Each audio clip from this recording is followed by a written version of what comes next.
ഭാരതം വിശ്വഗുരുവായി മാറിക്കൊണ്ടിരിക്കുകയാണ് എന്ന്. അതിനെക്കുറിച്ച് കൂടുതൽ ഒന്ന് പറയാമോ?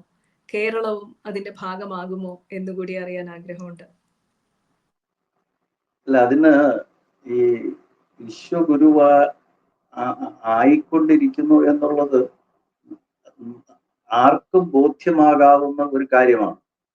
കാരണം ഒരു ഉദാഹരണം പറഞ്ഞ്, നമ്മുടെ പ്രധാനമന്ത്രി പോയി കഴിഞ്ഞാൽ അങ്ങോട്ട് പോകുന്നതും ഇങ്ങോട്ട് പോകുന്നതും പത്രങ്ങളിൽ വരുന്നതല്ലാതെ ആരും ശ്രദ്ധിക്കാതിരുന്ന കാലഘട്ടത്തിൽ നിന്ന് നമ്മുടെ പ്രധാനമന്ത്രി ഒരു രാജ്യത്ത് ചെല്ലുമ്പോൾ അദ്ദേഹത്തിന് കിട്ടുന്ന സ്വീകരണം, അദ്ദേഹത്തിന്റെ കൂടെ നിന്ന് ഫോട്ടോ എടുക്കാൻ ആഗ്രഹിക്കുന്ന ലോക നേതാക്കന്മാർ, അദ്ദേഹത്തിന്റെ ശ്രദ്ധയാകർഷിക്കാൻ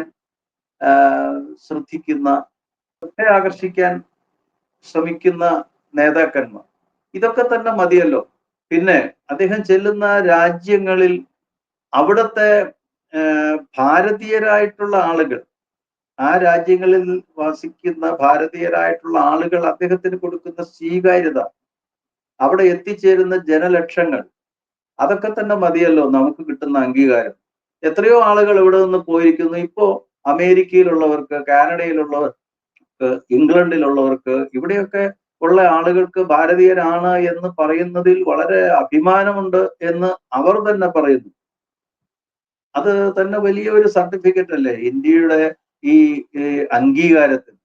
പിന്നെ എത്രയോ രാജ്യങ്ങളിൽ അപകടപ്പെട്ട സന്ദർഭത്തിലൊക്കെ പല യുദ്ധങ്ങളുടെ മേഖലയിൽ നിന്ന് പോലും അന്യ നാട്ടുകാരെ പോലും അവിടെ നിന്ന് രക്ഷപ്പെടുത്തി അവരുടെ നാടുകളിൽ എത്തിച്ച ചരിത്രം നമ്മുടെ ഭാരതത്തിനുണ്ട്.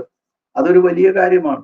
നമ്മളുടെ കാര്യം മാത്രമല്ല, ലോകത്തിന്റെ മുഴുവൻ കാര്യങ്ങളിലും നമ്മൾ ശ്രദ്ധിക്കുന്നു എന്നുള്ളത് വളരെ പ്രധാനപ്പെട്ടതാണ്.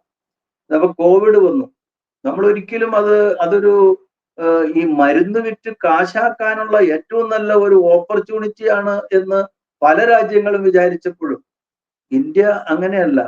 ദുരിതത്തിൽ വീണ പല രാഷ്ട്രങ്ങളെയും സഹായിക്കുക എന്നുള്ളത് നമ്മുടെ ഒരു ധർമ്മമാണ് എന്ന നിലയിലാണ് അതിനെ പരിഗണിച്ചത്. അപ്പൊ തീർച്ചയായിട്ടും നമ്മൾ ലോക ഗുരുവാണ്. അത് ആരുടെയും ഒരു അംഗീകാരം കിട്ടാൻ വേണ്ടി ചെയ്യുന്നതല്ല.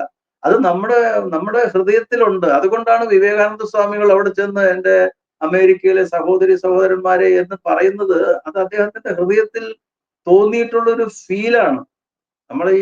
അവിടെ അമേരിക്കയിലുള്ള ആളുകൾ എൻ്റെ സഹോദരി സഹോദരന്മാരാണ് എന്ന് തോന്നിയിട്ടുള്ളത് അദ്ദേഹത്തിന്റെ ഫീലാണ്. അത് അദ്ദേഹത്തിന് മാത്രം തോന്നിയതല്ല. ശങ്കരാചാര്യര് മാതാജ പാർവതി ദേവി പിതാ ദേവോ മഹേശ്വര ബാന്ധവ ശിവഭക്താശ്ച സ്വദേശോ ഭുവനത്രയം എന്ന് പറഞ്ഞത് ലോകമേ തറവാട് എന്ന് പറയുന്നതിന്റെ വേറൊരു വേർഷനാണ്.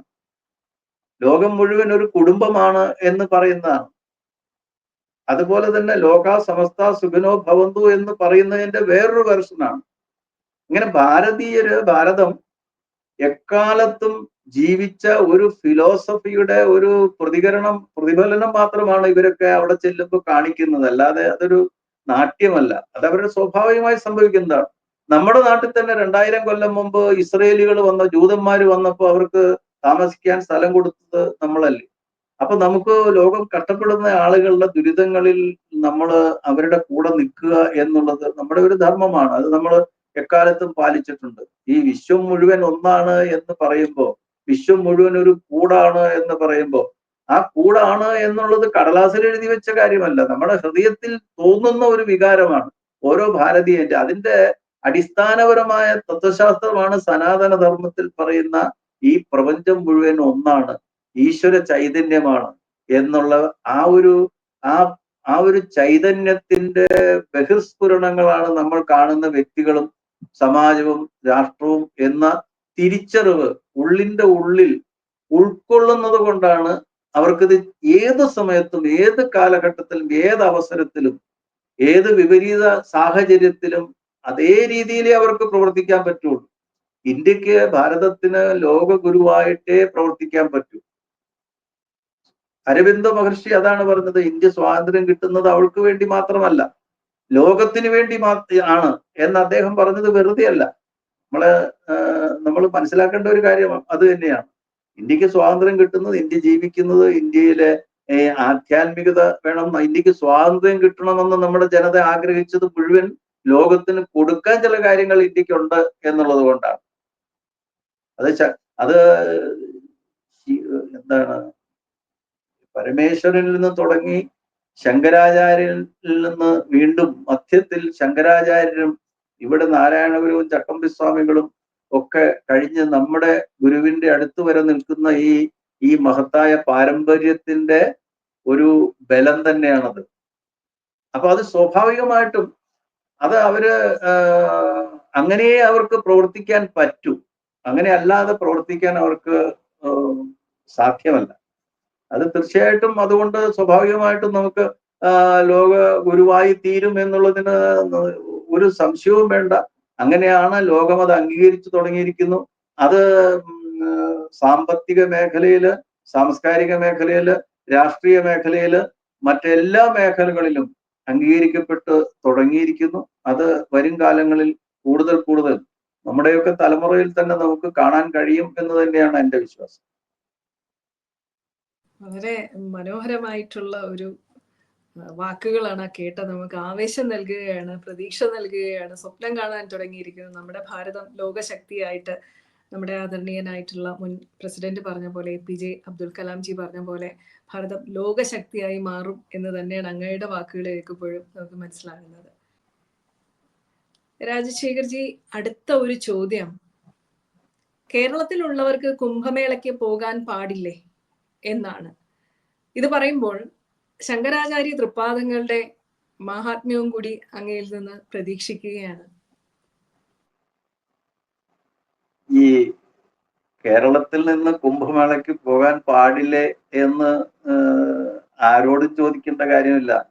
ഇവരുടെയൊക്കെ തീട്ടൂരങ്ങൾ ഉണ്ടായിട്ടും അവിടെ എല്ലാ സംസ്ഥാനങ്ങൾക്കും ഓരോ പവലിയൻ അവർ കൊടുത്തിരുന്നു. കേരളം ആ പവലിയൻ ഉപയോഗപ്പെടുത്തിയില്ല.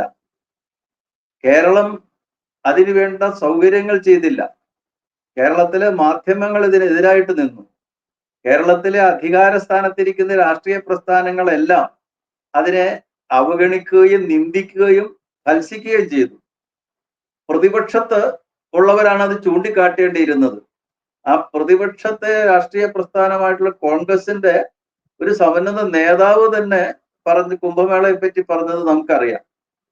അപ്പോൾ ഭരണകക്ഷിയും പ്രതിപക്ഷവും ഒരുപോലെ എതിർത്തിട്ടും ആയിരക്കണക്കിന് ആളുകൾ അവിടുത്തെ തിക്കും തിരക്കും ബഹളവും ഇവര് പറയുന്ന ഈ മാലിന്യ കൂമ്പാരങ്ങൾക്കിടയിൽ പോയി ഒന്ന് മുങ്ങി വരണം എന്ന് അവരാഗ്രഹിച്ചു എന്നുള്ളത് അവരുടെ ചിന്താധാരയ്ക്ക് ഏറ്റ പ്രഖരം തന്നെയാണ്.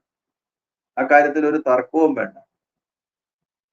കേരളത്തിലെ ജനങ്ങൾ പ്രൂവ് ചെയ്തത് ഞങ്ങളും ഈ ഭാരതത്തിന്റെ കൂടെയാണ്, ഭാരതത്തിന്റെ ആത്മാവുമായി ബന്ധപ്പെട്ടിട്ടാണ് ഞങ്ങൾ നിൽക്കുന്നത്, ഞങ്ങളുടെ ഈ നൂറ്റാണ്ടിൽ ഒരിക്കൽ സംഭവിക്കുന്ന മഹാത്ഭുതത്തിൽ ഞങ്ങൾക്ക് അവിടെ പോയി ഒന്ന് മുങ്ങി നിവരുന്നത് ധന്യമാണ്, മോക്ഷദായകമാണ് എന്ന ഭാരതീയന്റെ ഉള്ളിന്റെ ഉള്ളിൽ ഉറഞ്ഞു കിടക്കുന്ന ആ ഒരു ആധ്യാത്മിക ധാര അണമുറിയാതെ കേരളത്തിലും നിലനിൽക്കുന്നു എന്നുള്ളത് തെളിയിക്കപ്പെട്ട ഒരു സന്ദർഭമാണ് കുംഭമേള.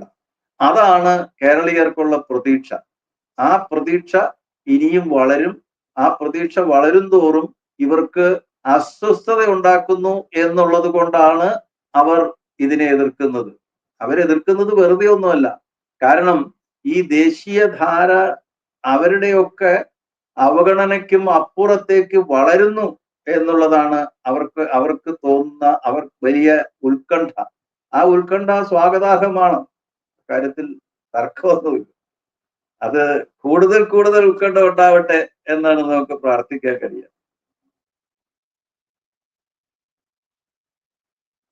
അത് വളരെ മനോഹരമായിട്ടുള്ള ഒരു സ്റ്റേറ്റ്മെന്റ് ആണ്. കൂടുതൽ കൂടുതൽ ഉത്കണ്ഠ ഉണ്ടാകട്ടെ എന്നുള്ളത് വളരെ ആവേശം നൽകുന്ന ഒന്നാണ്. കാരണം കേരളവും മാറും എന്നുള്ള പ്രതീക്ഷ നൽകുന്നു. ഒരുപാട് ഒരുപാട് നന്ദി ഇത്ര വ്യക്തമായ ഒരു ഉത്തരം നൽകിയതിന്.